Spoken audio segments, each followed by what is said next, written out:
Welcome to Pod Appétit Gourmet Takes, the podcast with hot takes on food media. We interview popular chefs and food personalities, sample all kinds of food media, and try cooking challenges in our own kitchens. Let's dig in.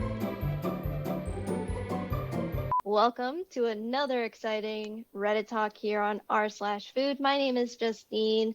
I am joined by my co-host Meg of Pod Appétit Gourmet Takes, a podcast where we have hot takes on food media, and you can find us on your favorite podcatcher. Today, it is our pleasure to welcome Jessica Leigh Clark-Bojin, aka the Pieous. She's a pie artist and author of Pies Are Awesome, known as the Pieous on social media. Jessica creates viral pie art that has been featured in Ripley's Believe It or Not. Jessica has also appeared as a pie judge on the Food Network and the Today Show. And yes, Pie Day is tomorrow, so we're just going to get all nice and ready for it. So for the next hour, you all get to ask Jessica your questions about pie. To ask a question, you just need to click that hand icon at the bottom of your screen. It's not a wave hello, it's a please pick me hand icon. So if you receive an invite to come up on stage, accept that invite, and when prompted to do so by one of us, go ahead and unmute yourself to ask your question. And if you're feeling too shy to come up on stage and ask your question, you can leave a comment in the thread of this talk and we will ask for you. So with all that covered, I'm going to toss to Meg with a question. Hello and happy early Pie Day. I just finished making a pie before jumping on this talk, so I am all ready for tomorrow. And it looks like we have our first audience member on stage. So read this as read. Please go ahead and ask Jessica your pie question. Oh, it's read this as read. No, I'm kidding. Okay. What is your favorite discontinued limited edition snack? Oh, okay. So there was this drink that I used to get in the early 90s, and it was disgusting but beautiful. It was called Orbits, and it had these like little rice puffs that were suspended in this kind of like greasy saccharine solution, but it was just so beautiful, and they were like the exact same density as the liquid of the drink. So it was basically like drinking this clear hummingbird fluid that was kind of greasy on your tongue, but it had these little colored puffs that were suspended. You could like shake it and they would just sort of move in this really ethereal way. And man, I love that stuff. And every time I would guzzle it, it'd be like, why am I drinking this? But it was just so pretty. So yeah, Orbits. 10 out of 10 for the vocabulary choice and the answer. And sweet. Yeah, no, thanks, man. It's a good question. All right, I have a question, just a real start-off question of what is your favorite type of pie? That question is from Glitchy T Bon YT in the comment section. My favorite pie. I get asked this a lot, and the answer is so boring. I feel ashamed, but apple.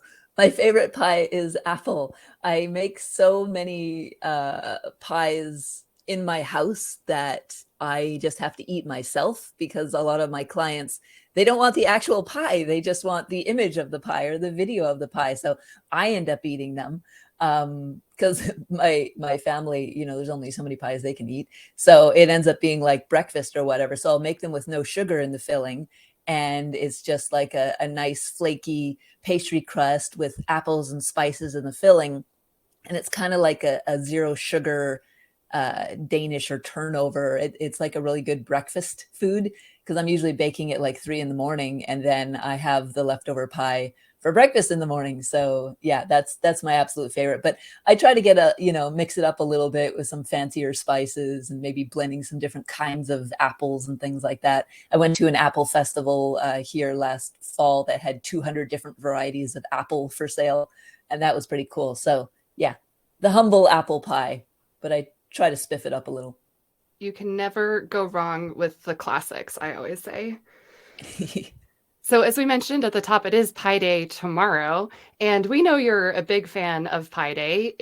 You've got a pie front and center on the cover of your cookbook, Pies Are Awesome. So do you have a love for math as well as pies? What do you feel about Pie Day? Oh heck yeah, I love Pi Day. I mean, I 3.1415926. That's bad. I can't get as far as I used to into the digits there. But yeah, no, math and science were my first loves. Before I got into arts and filmmaking and all this pi stuff, I actually went to school for physics. And my original plan was that I wanted to be a quantum physicist and discover new subatomic particles and go on lecture circuits and all that glamorous stuff. And then I found out what physicists actually do with their time most of the time. And I was like, oh, okay, maybe not. And I dropped out, went to art school. But yeah, no, I will always have big love for the sciences and the maths. And there's a particle accelerator just down the street from my house, actually. And I do like hanging out there. They have these symposium where anybody can drop in and just listen to the scientists give talks on whatever they're researching at the time and stuff like that. So I like to hang out there and just listen to them yammer on about Higgs bosons and all that cool stuff. Even though, most of it goes over my head these days, it's still inspiring. It's the language of the universe. Yeah, that's incredible. We've got MJC on stage. Will you please unmute yourself? Hello, and thanks for the opportunity to talk about pie. Jessica, Hi.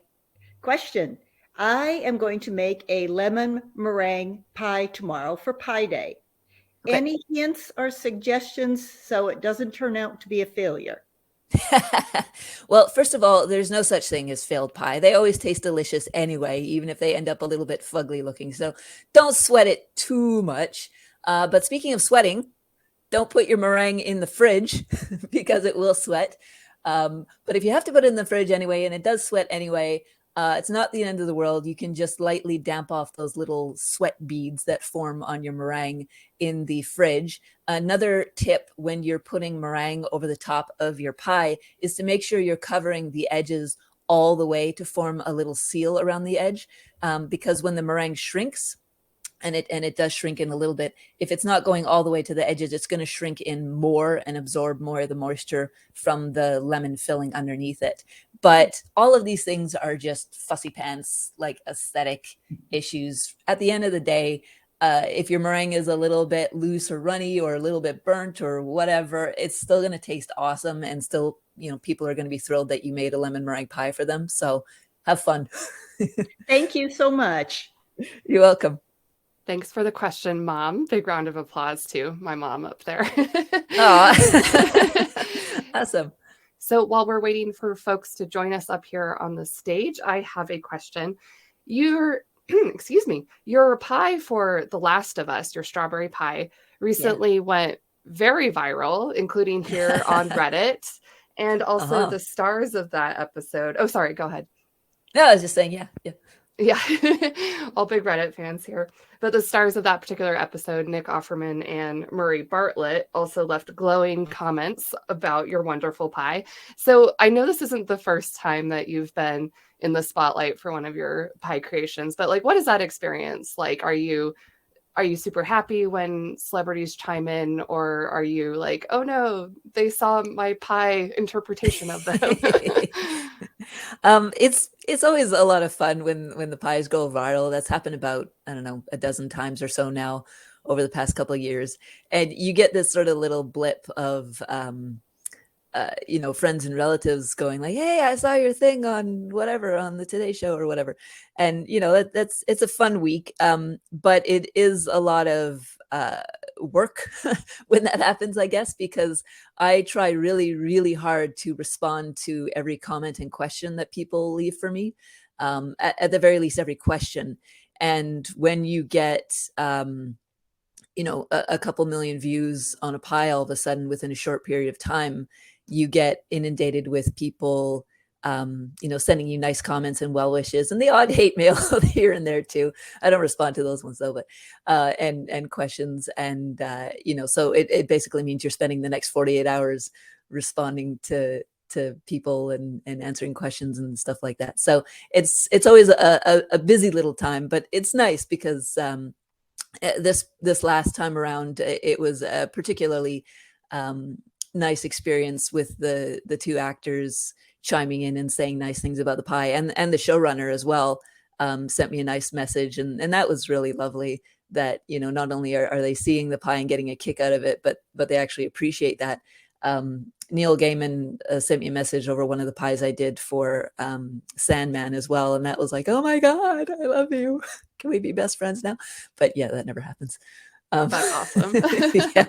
So yeah, it's a fun busy time whenever they go viral. Oh my God, that's so cool. How long have you been celebrating Pi Day, and what's your history been with that? The first pie I made for Pi Day, I think, was 2016. I made a zoetrope pie. So for those unfamiliar, it's a persistence of vision toy, basically from like the 1800s, where you've got a number of vertical cards with little slots in them, and each card on the inside has a different drawing in an animated sequence. And when you look through the slots and spin this wheel of these cards around, it looks like the figure on the inside is animating. So I thought, oh, I'll make this out of pie. So I made a pecan pie with these vertical little pie slots and a little animation painted on the inside, and then spun it around and tried to film through the slots, and it actually worked. So that was my first pie animation, and I put the pie symbol on the outside to make it look a little fancy. Yeah, so that was my first Pi Day celebration with a properly nerdy, sciencey pie. And since then, I've done a couple other just sort of pie symbol based pies and good stuff like that. But yeah, kind of every day is Pi Day in my house now. That's incredible. That's a very ambitious pie for a first Pi Day. So you do these great feats of engineering in your pies, like you just mentioned. And one type of pie that you've become known for is your pie scrapers. Can you tell us a little bit about that? Yeah. So one of the biggest challenges with pie art sort of, you know, claiming its place on the buffet tables of our posh events and things like that is the fact that pies are flat. They're hard to be seen from across the room. They don't always have that big, you know, wow factor impact when you walk into a room. And so a lot of people, a lot of friends of mine who really love pie and would like to have pie for their wedding centerpiece, they still go with cake anyway, because they want to have that, like, it's a centerpiece in the buffet. And I was starting to think, like, you know, I was doing some historical research and looking at the pies that they used to serve at, you know, the buffet tables of kings and queens and noble people throughout history. And they were three-dimensional. And I was like, wow, these are incredible. These are like sculptural, multi-tiered, crazy things. But the recipes, the techniques were lost, because back in the day, they didn't really write recipes or techniques the way that we write them today. It was more like, make some dough. Like, okay. But there was woodcuts, and there was descriptions of the pies in various bits of literature and things like that. So I sort of took it upon myself to reverse engineer how these things might have been made today. And I knew just from basic science and chemistry that there's certain stumbling blocks to getting pastry to go vertical, like moisture barrier and structural integrity and various things like that. And just one by one work through all the different challenges, like how am I going to stop the pie from, or the dough from getting bendy while it's standing up? How am I going to make sure that it's got, you know, an edible internal support, so that if it gets jostled around, it's not going to crack, and worked out different techniques for dealing with all these different things. And then started doing some experiments and figuring out how to make my own sort of homages to those great pie scrapers of history. And yeah, it's been really fun. They're always challenging. I always learn something new whenever I make a pie scraper. And sometimes there's disasters, but for the most part, yeah, I've learned a ton. And I figured out how to do it so it's solid and delicious and transportable and looks great from across the room when you walk into the party. Very cool. Now let's really get into like the nitty gritty. So do you use different types of dough for different parts? Is there dough that's specific for your pie scrapers or for your pie art? I try really hard to use every type of dough that people use because I really want people to understand that it's not about using some kind of magical, perfectly sturdy dough. It's about the techniques that you use with whatever dough you're using. In fact, in my book on page 18, I have a sort of treatise on different types of pie dough that people might want to use and what the sort of scientific properties and artistic properties of all these different types of dough are, and what's excuse me, thank you. So different types of dough are good for different types of things. So if you are making pie trays, illustrations of somebody's face, you want to pick a dough that's not going to puff up, and you don't want to end up with these giant, like, dough goiters in the person's portrait, or you don't want the dough that's really going to shrink and distort a lot. So there's certain types of dough that are better for doing pie trays. If you're building up with your pastry, you want a dough that's a little more sturdy and can stand out for a long time, like hot water crust, or something with less butter based and less flaky, something where it's got more of the fats fully incorporated into it, like a sablé dough that can stand up on its own outside of a pan.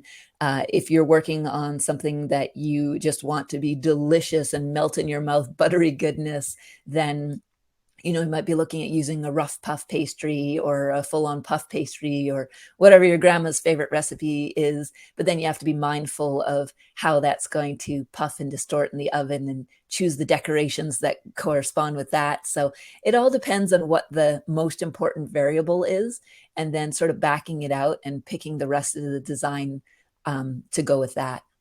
Pie trits. That's a great portmanteau. Pipe manteau. Pie puds.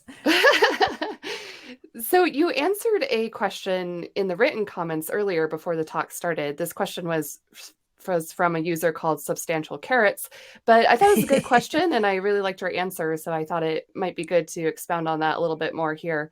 So Substantial Carrots asked, what skills would you recommend for someone to learn if they were just beginning the skill of pie art? And you mentioned starting with store-bought dough.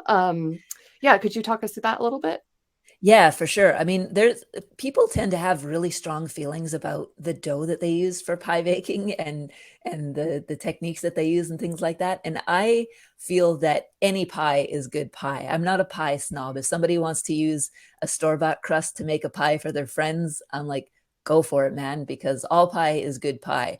And if you're just starting out with pie art, one of the most daunting things for people is making the dough itself, because it can be a little bit fussy. You have to work kind of quickly so that the fat doesn't melt into it and all that kind of stuff, and that can kind of get in the way of some of the more fun parts, where you just want to go like, I just want to get in there and play. I want to make some stuff. And it'd be kind of like if you wanted to paint a picture, but every time you paint a picture you have to mix up your paints from scratch using powder that you mine from your backyard or something. That might stop a lot of people from painting. So there's absolutely nothing wrong with going to the store and getting a box of Pillsbury or whatever, those little rollout crust things, and just rolling it out and just starting to play around like it's a piece of clay, see what it can do. If you're not super confident in your own artistic abilities, if you're not, a painter, a sculptor, or whatever, just get a bunch of cookie cutters and maybe some stencils, and you can use egg wash. And just put the stencil down, dab a bit of egg wash on top with a pastry brush or just your fingers, and then sprinkle some cinnamon on top, and then brush off the excess. And when you lift up the stencil, you'll have this beautiful cinnamon pattern on the top of your dough that looks gorgeous.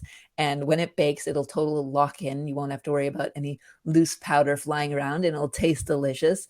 And people will be super impressed because I've never seen that before. And if you want to add, a bit of extra spiffiness to it, you can cut out a couple, little extra flowers or things like that with cookie cutters and put them around. But it's a super fast, super easy way for you to use craft supplies that you might have on hand already to make some store-bought dough look like $1,000,000, and you'll totally blow your friends away.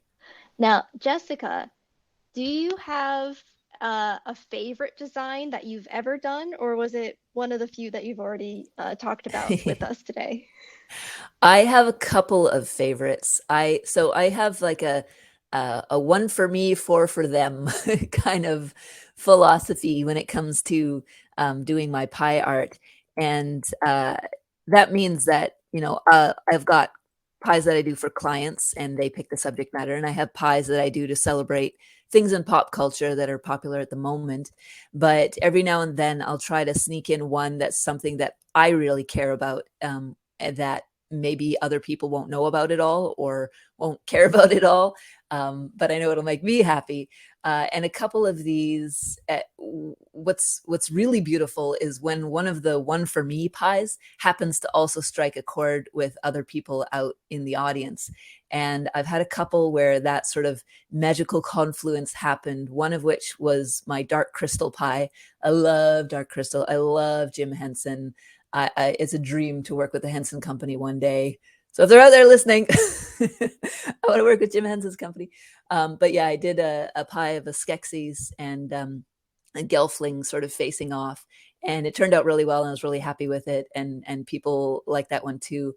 I also did Over the Garden Wall pie, which is one of my favorite animated series. I watch it every Halloween time with my son, and people really like that one as well. But I think my all-time favorite pie that I did was a pie scraper of Calvin and Hobbes, with the two of them going down a hill in the wagon, and the Bill Watterson trees and stuff like that. And I've always been such a huge fan of Calvin and Hobbes. He's got a new book coming out in the fall, I believe, which I'm really excited for. He's doing a collab with another artist, but I didn't expect that would get the response that it did. But turns out there's thousands of people out there who also absolutely love Calvin and Hobbes, and it was a huge part of their childhood. So it was really nice to sort of bond with people over something that we all love but maybe hadn't talked about or hadn't thought about in a while. So that was kind of a magical moment, and it was a good tasting pie too. I love Over the Garden Wall, and I love your pie of Over the Garden Wall. It was beautiful. Yay. All right, we have MJC back with us. Please ask your question. Yes. What is the most unusual pie filling you have ever used for one of your pies? Well, tomorrow for Pie Day, I'm doing a live collab with food historian Ken Aldala, who is big into gelatin right now, and he just wrote a book called The Great Gelatin Revival. And I'm going to be doing a macerated blood orange gelatin pie filling, which I've never done before. So we'll see how it works out. And I'm going to be mixing that with tonic water and quinine so that I can get it to glow in the UV lights. And my theory is that this will be delicious and awesome looking, but we'll find out if it actually is or not. Yeah, that's going to be at 4:00 tomorrow. I'm going to be doing that live. Other than that, I think it's not so unusual, but I am a fan of macaroni and cheese filling in pies. And I like to put in like bacon bits and a whole bunch of different types of cheese and like panko and sometimes broccoli. Some of my friends aren't too into vegetables, but yeah, that's just, it's not the typical thing you usually think of putting in a pie shell, but it's super yummy. And yeah, I love doing that too. Thank you. Yeah, no worries. Oh, wow. That sounds incredible. Also, I want to add, I was a big fan of your dark crystal pie art as well. Sweet. So speaking of fillings, are there certain types of fillings that go better than others when making pie art? And follow up to that question, since Pie Day always lands in March, should that be a consideration to folks when picking a fresh filling? March is an interesting month in that it's not too hot, not too cold, and we pretty much don't have any fresh fruit anywhere out yet, at least not in Vancouver, where I'm from. Apples are still around, but it's not really berry season yet, and the peaches aren't out yet, and the cherries aren't out yet. So it's not, a huge consideration what type of fruit that I use. But one of the things that is a big consideration when you're dealing with your filling is whether or not it matters to you that it explodes all over the place, all over the outside of your pie. Because a question I get asked a lot is, how do I make my pie so neat and tidy and not have the filling explode everywhere? Because in order to cook your filling properly, you have to get it to actually boil for a few minutes. And when it does that, it makes big bubbles and the bubbles explode and things like that. You can either bake the top of your pie separately and place it on to the base pie after it comes out of the oven, which I do a lot, because then you're guaranteed a perfectly smooth finish. Or if you want to do like a domed pie or something that, like a mile high pie, you can pre-cook your filling and then bake it with the rest of the pie. That way the crust doesn't need quite as long to bake, and the filling needs a little bit more time to bake, and you can make sure that they end up still cooked the perfect amount without sort of interfering with each other and making a big mess. I love all these hacks. It's so clever. I never would have thought of any of those things. And thinking of hacks, and also you mentioned the tonic water in your filling, that reminded me of a hack that I've seen that I've never tried myself, which is to substitute some of the water in the pie dough with vodka. And I was wondering, could you speak to that, or are there any other hacks you'd like to share? Oh, sure. I mean, the wonderful thing about pie is that the definition of pie dough is so loose. You basically just need any kind of fat, any kind of flour, and any kind of liquid. And the liquid doesn't have to come from water. It can come from vodka. It can come from vanilla extract. It can come from egg. It can come from milk. It can come from almond milk. It can come from anything wet. And the fat doesn't have to be butter or shortening or lard. It could be avocado. It could be coconut. It can be anything that's got a high fat content. And same with the flours. There's so many, gluten-free flours and rice flours and things. And any of these three components, you bring them together and you'll create something that is, vaguely going to form a dough for you, and you can bake it and it'll do the stuff that pie does. So the opportunities for experimentation are endless. There's certain ingredients that, kill two birds, will take out the fat and the liquid content for you, like yogurt. So the gluten-free recipe in my pie book, which was written by Courtney Ford, who is a talented actress and a talented baker, she developed that using goat yogurt and a special mixture of gluten-free flours. And it is delicious and flaky. It is the best gluten-free pastry I've ever tried before. And that doesn't use any water at all. It's just the liquid that naturally occurs in the goat yogurt. That's so awesome, because I am gluten-free, so I'm always like a little scared of things that can fall apart. But yeah.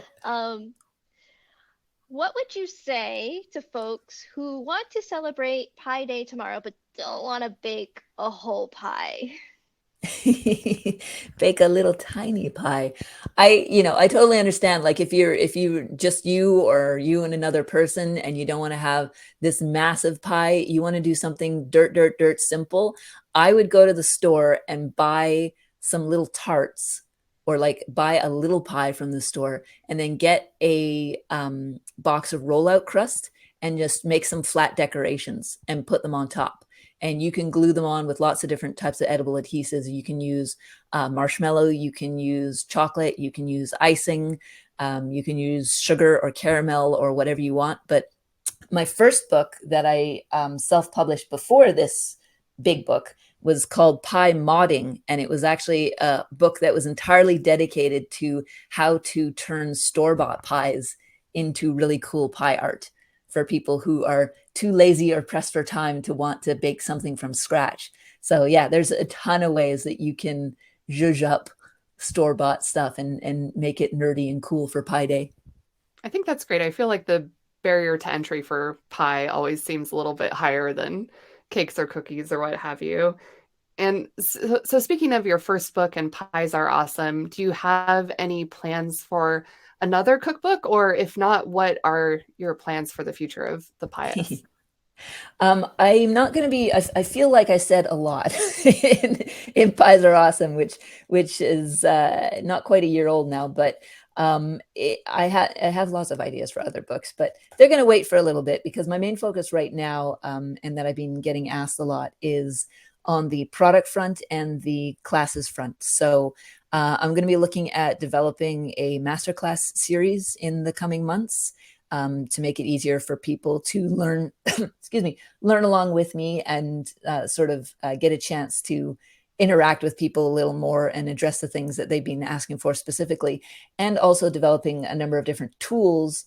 You can make pie art with just your fingers and a toothpick. That's how I started. But there are a lot of hacks, like I mentioned before, the different cutters and stencils and things like that, that make things a lot easier and make it a lot faster to create really cool looking pie art. So I'm partnering with a number of different companies on a couple of those things and some other little top secret things that I can't talk about just yet that are going to be coming out hopefully near the end of the year. Ooh, we love secrets. You'll be the first to know. Yes, let us know.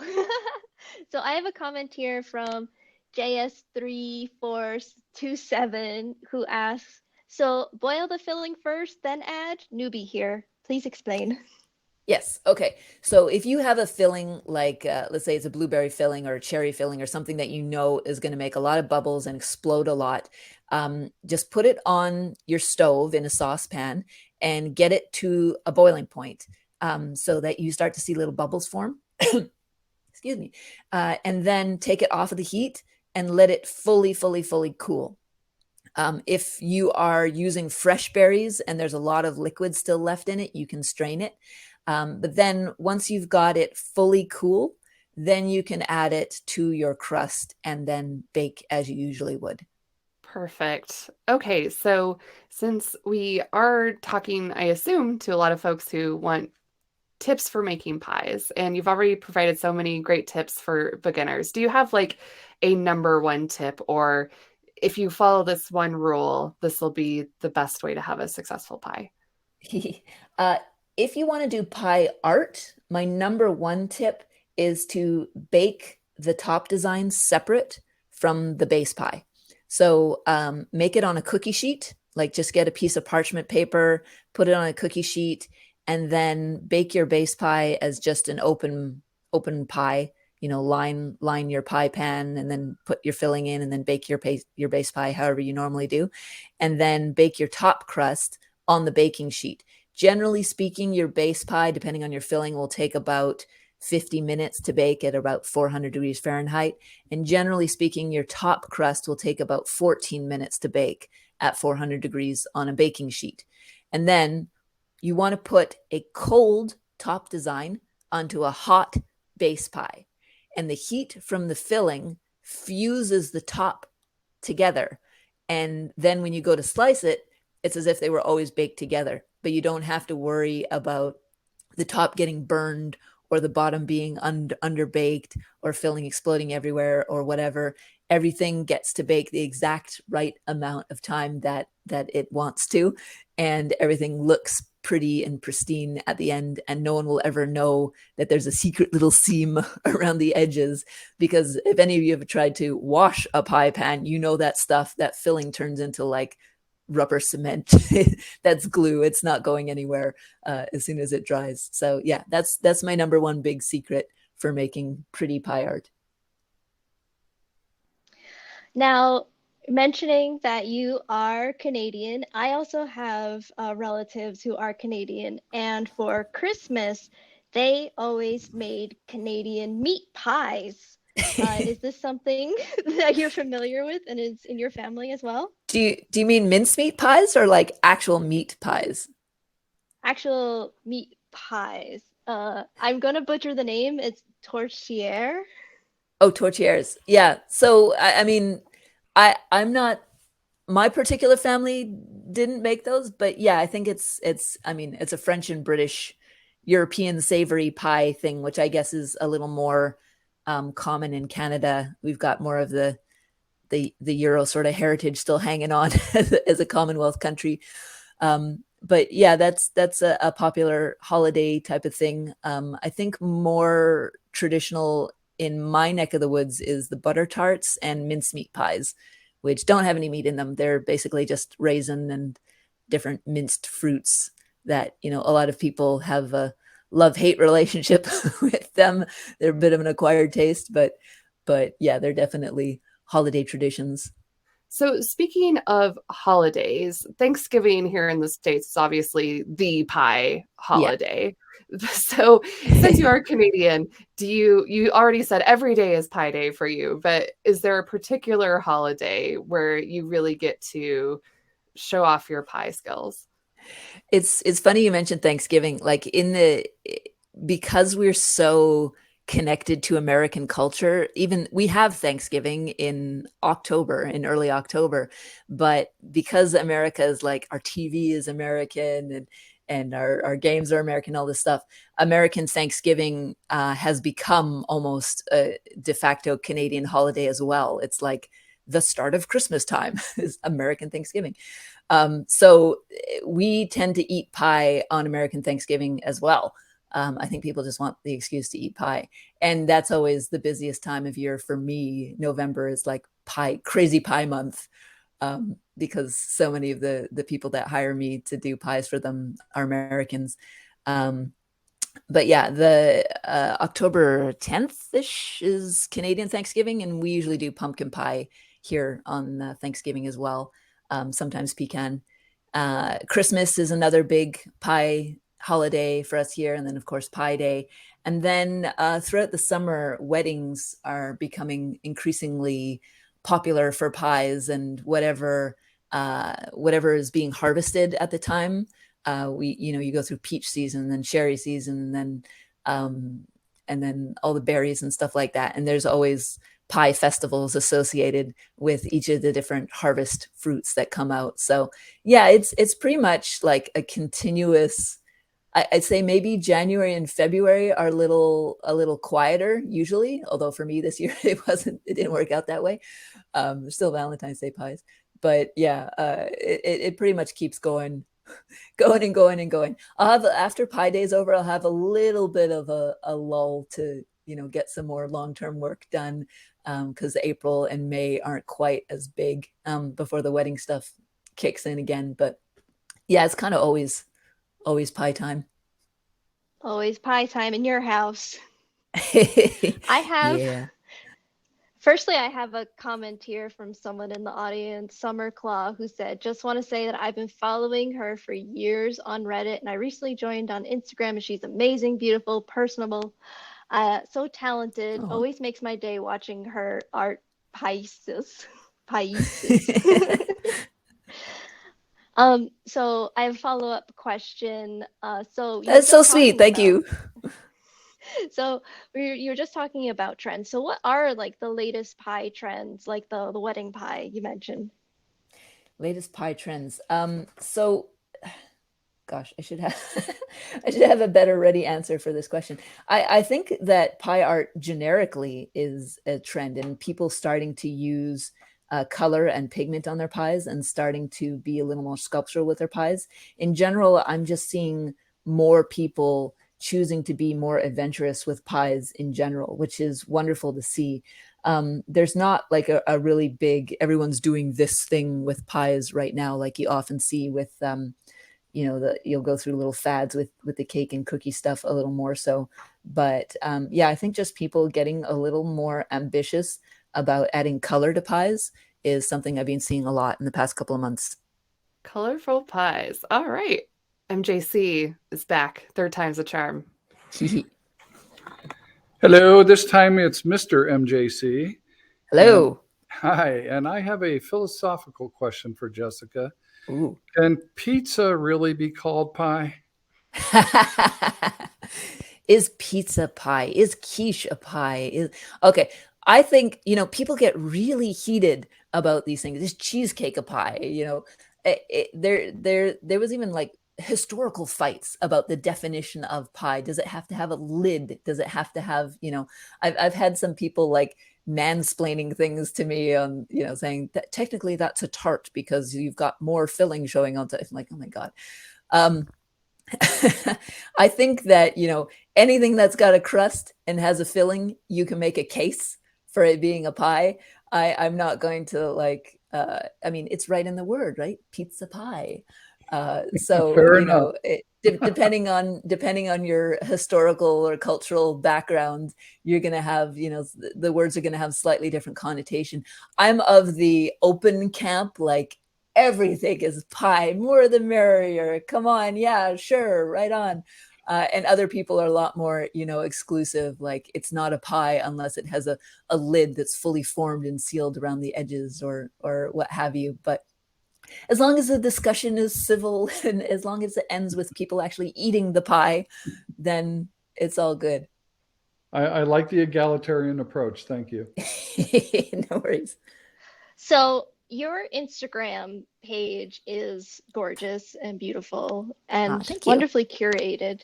And I've noticed it's not just like the pies, you do such detail with like your props and all of the things that really go into the photo. What goes into like making the perfect photo? And also, is it just you? Do you have like assistants helping you? No assistance. I mentioned earlier, I do most of my baking at like 3 a.m. I have an 11-year-old son, and he's awesome, but he does make it a little bit challenging to focus and and get some work done sometimes. So I have a studio in my basement, and after he goes to bed, then I'll go downstairs and start my baking for the day. And because of that, it does make things a little bit tricky to have, it'd be lovely to have a food stylist on hand helping me with stuff, or, other camera people or things like that. But I went to art school for 4 years. I was a filmmaker for a while. I'm pretty comfortable with the lighting and the camera work and the styling and all that kind of good stuff and the editing. And after the pandemic, I really had to rely on myself for everything because you just couldn't have people over anymore. And a lot of clients sent me some gear, like when I do multi-camera shoots live, I have foot pedals so I can switch between cameras with my feet while I'm working.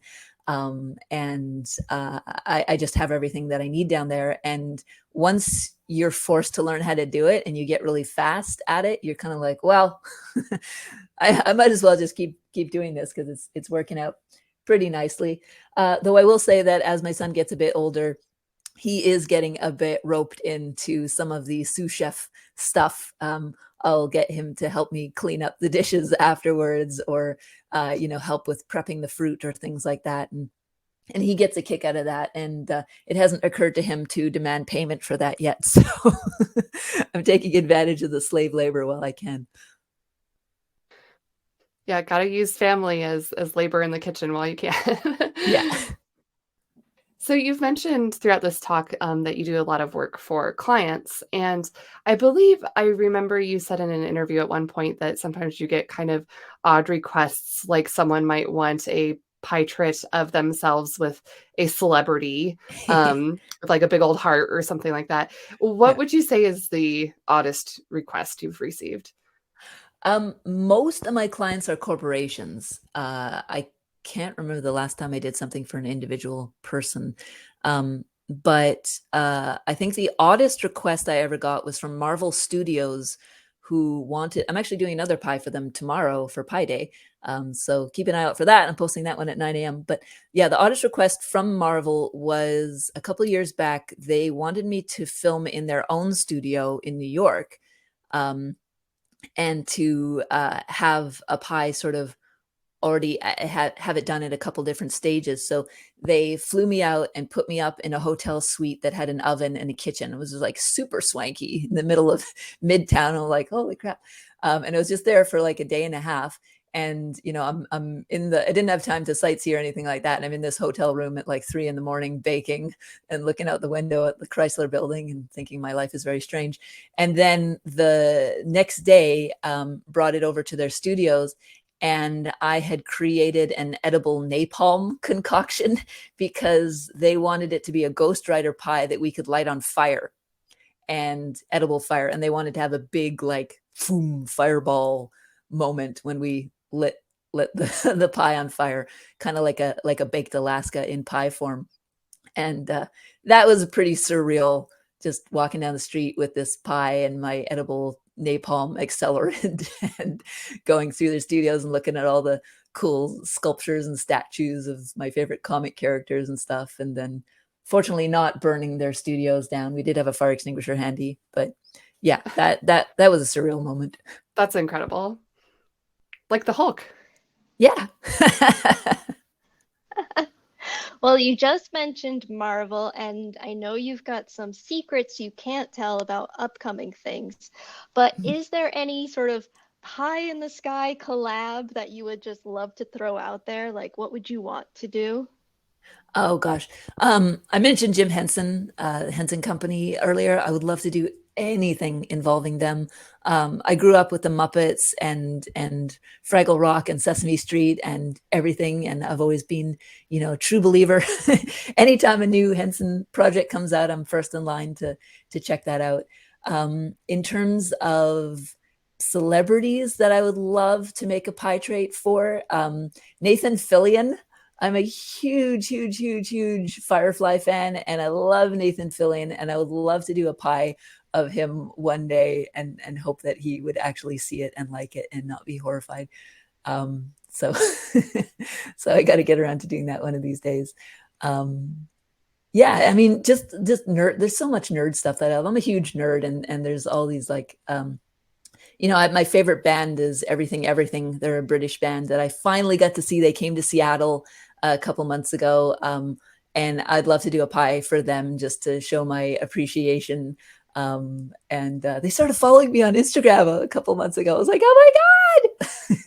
Those moments are always wonderful when people that you've been like fangirling over your whole life notice you and start following you. And yeah, I want to show my appreciation to them as well. So yeah, but Henson's the big one. That's the bucket list. I feel that way with these Reddit talks with the people we get to talk with. It's like, oh, so many amazing food personalities. Yeah, so for everyone listening, we only have a few more minutes left with Jessica. So if you have a pie question, it's not too late to raise your hand and ask a question, or you could leave a written comment in the Reddit post. But before we wrap up, I was going to ask another question. You obviously are the pie expert, and I'm sure you're eating and making so many pies. Do you even have time for other desserts? Do you like other desserts? All right. Funny question. Funny story. I started making pies because I made a New Year's resolution to not eat any sugar for 1 year. And I love sugar, and I have a horrible habit of just eating like crap, like eating a Kit Kat for dinner instead of dinner. So I was like, okay, I'm not going to eat any sugar, but I was desperate for some kind of dessert that I could actually eat. And so that's why I learned to bake pies in the first place, because I can make them without sugar. And right now I'm actually doing that New Year's resolution again. So I'm on a no sugar year once again. And yeah, pies are about the only thing that is like a proper dessert that I can really eat right now, because you can make your own like Pop-Tarts that don't have any sugar, or something vaguely Danish like or something like that. But I do miss chocolate very much. So much. Oh my God. Yeah, I was a big chocolate bar addict. You are a stronger person than I. It sucks. Well, on that note, we have come to the end of our Reddit talk. Jessica, where can people find you online? You can find me online at my website, piesareawesome.com. And that's where I've got my newsletter and my news and all the stuff that's going on. But generically on social media, the best place to reach me is on Instagram at the Pieous. Pieous. And if you leave me a comment on any of my posts there or send me a message, I will do my absolute level best to get back to you within a couple of days. And yeah, I've met so many wonderful people there, and I always love talking pie with anyone who wants to come hang out. Absolutely. As a fan of the Pieous myself, I really encourage everyone to go follow her on Instagram right now. You don't want to miss what she's going to be posting for Pi Day tomorrow. And also, if you'd like to hear more from myself and my co-host Justine, we are the podcast Pod Appétit Gourmet Takes. You can find us on your favorite podcatcher or go to podappetitpodcast.com. And this is the part of the talk where we would mention our next upcoming talk. But unfortunately, we have some sad news, which is that Reddit is sunsetting talks effective next week. So Oh, no. I know. So unfortunately, this may be our last ever talk, but it's bittersweet because Jessica was also our very first guest on our food. So everything has come full circle in honor of Pi Day, or maybe Tao Day, perhaps we should say. Right. So thank you so much for being with us here at the beginning and at the end. I also want to say huge thanks to our moderator, Sunbeams. Sunbeams has put so much effort into these talks, and here in the Our Food community, I hope you will thank him for all of his hard work. And we want to say thank you, Our Food. Thank you, Sunbeams, for having us for about the last year and a half. It was wonderful. And there's always the possibility that talks may come back at some later point. Fingers crossed, but we'll see. Sunbeams, you're awesome. Our Food, you're awesome. Alpha and Omega talk. that is bittersweet, but yeah, it's been a blast. Thank you so much, everyone. All right. Well, happy Pi Day, everybody. And until next time. Bye. Bye-bye.